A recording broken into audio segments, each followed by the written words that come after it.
बिस्मिल्लाहिर्रहमानिर्रहीम अस्सलाम वालेकुम। आप जानते हैं कि इस वक्त जो पाकिस्तान में बारिशें हुई हैं उसके बाद हमारी फसलें कितनी तबाह हुई हैं, हमें कोई पता है? बिल्कुल भी नहीं। कौम को बता रहे हैं कि कहत पड़ने वाला है? बिल्कुल भी नहीं। आप अंदाज़ा करें कि भारत ने क्या किया है। जो बारिशें पाकिस्तान में हुई हैं वो ज़्यादा खतरनाक थी। 1.5 किलो के ओले पड़े हैं, आधा किलो के ओले पड़े हैं, किलो के पड़े हैं। लेकिन भारत ने जो काम किया है वो सबक हासिल कीजिए। हीट वेव वहाँ पैदा हुई। हुआ यूं है कि भारत ने बैन लगा दिया है अपने चावलों को, नॉन बासमती राइस जो बासमती नहीं होते वो दुनिया भर में उसने कहा कि एक्सपोर्ट नहीं करने।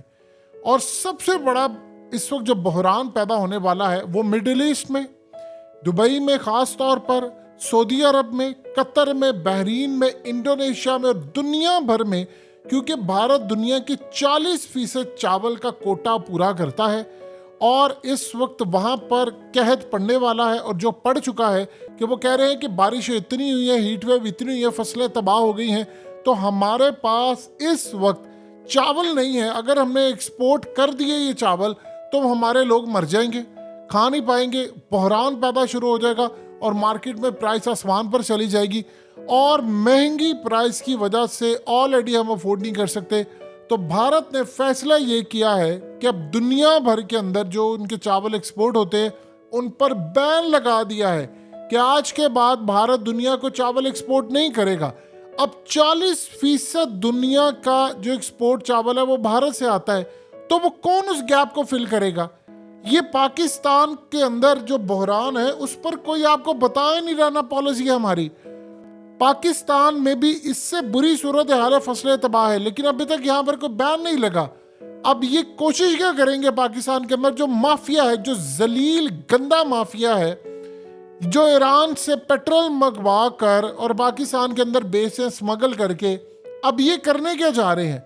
ये काम कुछ इस तरह करने जा रहे हैं कि अब चूंकि डिमांड तो बहुत ज़्यादा है और रेट भी बढ़ गया है, तो ये पाकिस्तान का जो चावल पाकिस्तानियों को चाहिए ये अब इसको बाहर एक्सपोर्ट करेंगे और एक्सपोर्ट करके डॉलर्स में कमाएंगे, यूरोस में कमाएंगे और ज़्यादा पैसा कमाएंगे कि कौम मरती है मर जाए, यहाँ पर हम लोग पैसा बना जाए, लेकिन हमने पाकिस्तानियों को नहीं देना। अगर बैन पाकिस्तान ने ना लगाया एक्सपोर्ट के ऊपर चावल पर, देखिए बासमती राइस की बात नहीं हो रही, बासमती राइस तो भारत एक्सपोर्ट कर रहा है और बासमती राइस यूरोप में जा रहा। आप जानते हैं कि उसकी लड़ाई भी चल रही है जो पाकिस्तान और भारत की है बासमती राइस के हवाले से।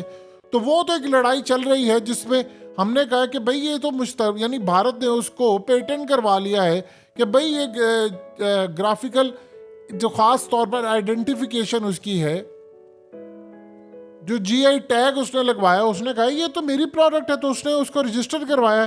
तो हमने ये क्लेम किया था, जो कि हमारी सुनवी भी गई और पूरी दुनिया के अंदर हमारा फ़ायदा हुआ, यूरोप में ख़ास तौर पर, कि भाई ये भारत का कैसे आ गया? हमारा तो टुकड़ा सेम था, तो आज़ाद हुआ है, हमें मिल गया है, तो ये भारत का कैसे आ गया? ये तो हमारा है और हमारा और भारत का मिल के साथ है।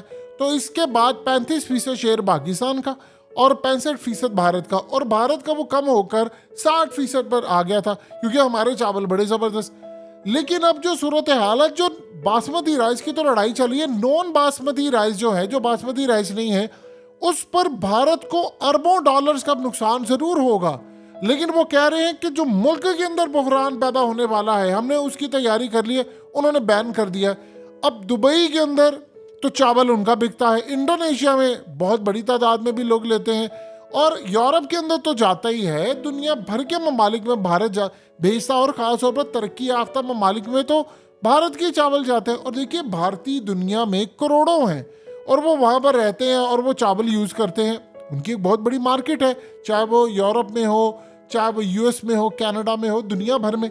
तो भारत का तो वहाँ पर स्टेक है। प्रॉब्लम ये है कि अब मार्केट के अंदर गैप कोई भी फिल करने को तैयार नहीं। आप जितना मर्जी कह लें कि वियतनाम से ले लें, हम फलाने से ले लेंगे, हम इधर से ले लेंगे, आप 40% वो गैप फिल नहीं कर सकते।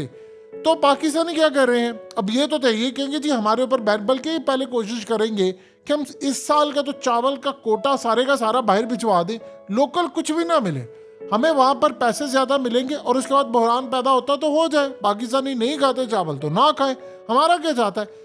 उन्होंने उधर फैसला किया कि नहीं यार हमारे लोग मर जाएंगे, और महंगाई आसमान पर चली जाएगी और फिर हर चीज महंगी होगी। अब असल में जो खास तौर पर याद रखिएगा, इकोनॉमिस्ट मैगजीन की पेशन गोई थी, अब वो पूरी होने जा रही है। जो उन्होंने कहा था फूड कैटेस्ट्रॉफी आ रही है, यानी फूड की तबाही आ रही है बहुत बड़ी, और पूरी दुनिया के अंदर ये बहरान पैदा होने वाला है। वो उन्होंने ऐसे नहीं कहा था। मौसम बदल रहे हैं, मौसम बदल रहे हैं, फसलें तबाह हो रही है, बारिशें शदीद हो रही हैं, सब कुछ मुतासिर हो रहा है। आप सिर्फ इतनी बता दें बात कि आपकी तैयारी क्या है। एक तरफ भारत पानी छोड़ रहा है और भारत के पानी छोड़ने के बाद पाकिस्तान की फसलें तबाह हो रही हैं, बारिशें बहुत शदीद हो रही हैं और यहाँ पर कहत पड़ रहा है और पड़ने वाला बहुत ज़बरदस्त।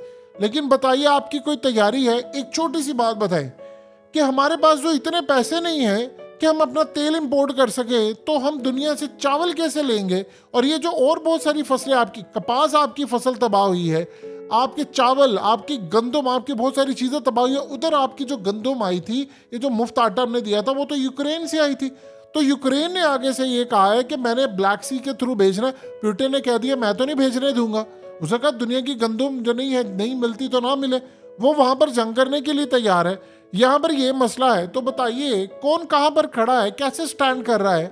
दुनिया के हालात बदल रहे हैं, आपकी तैयारी 0/0 है।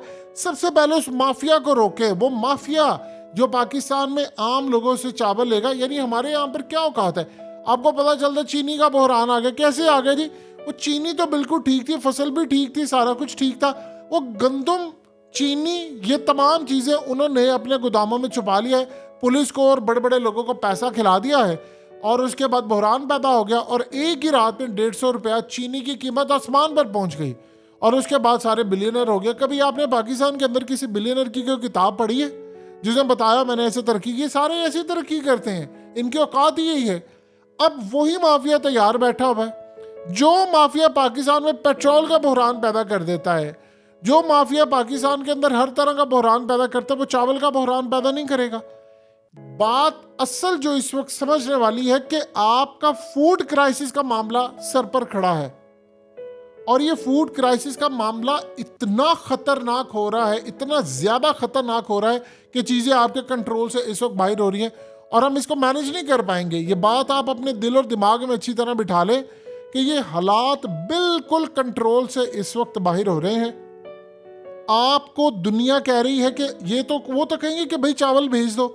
अगर आपने इसी तरह ये काम किया, अब आप एक बात बताइए, एक तरफ हमारे ग्लेशियर्स पिघल रहे हैं और वहां से सैलाब का खतरा है, हमारे पास डॉलर्स नहीं है कि हम इंपोर्ट कर सके और युआन में तो आपको दुनिया कोई चीज़ देने को तैयार नहीं है। तो आपने कुछ भी लेना है। अब दुनिया काम ये कर रही है कि जखीरा कर रही है खुराक का, खुराक जमा कर रहे हैं वो लोग।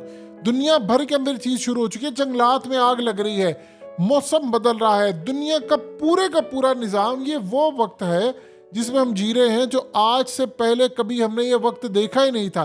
यानी तबाही किसी सूरत हाल थी और अब दुनिया पूरी इसको फेस करी है। मिसाल के तौर पर यूरोप में इस वक्त गर्मी इतनी शदीद पड़ रही है और गर्मी पड़ने के बाद वहाँ के हालात आप देख लें कि सब कुछ निज़ाम वहाँ पर दरम बरम हो रहा है। यानी यूरोप की गर्मी इतनी ज़्यादा शदीद हो चुकी है इस वक्त कि वहाँ पर टूरिज्म इंडस्ट्री का जनाजा निकल रहा है। लोग वहाँ पर जा रहे हैं, लोग मर रहे हैं। वो कह रहे हैं आप कैसे मैनेज करेंगे? तो हर चीज़ मौसम मुतासिर कर रहा है और उसके साथ साथ बहरान पैदा हो रहा है।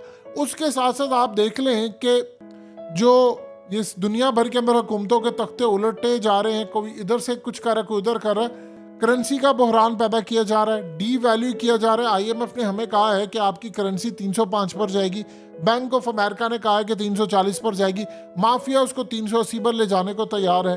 पाकिस्तान के हजारों नहीं लाखों लोग मुल्क छोड़कर चले गए। सिर्फ 6 महीने के अंदर 9 लाख बंदा पाकिस्तान से मुल्क छोड़कर चला गया।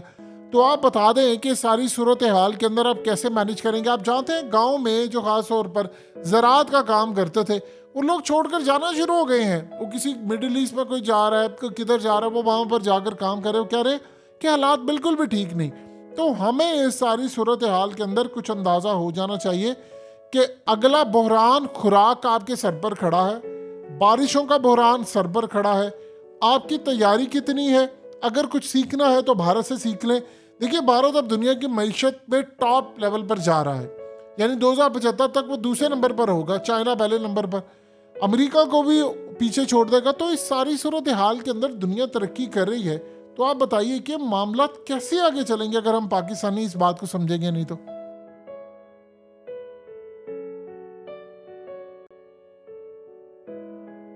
हकीकत टीवी को सब्सक्राइब करना मत भूलें, वीडियो को लाइक करें, शेयर करें और कमेंट सेक्शन में अपनी राय का इजहार ज़रूर करें।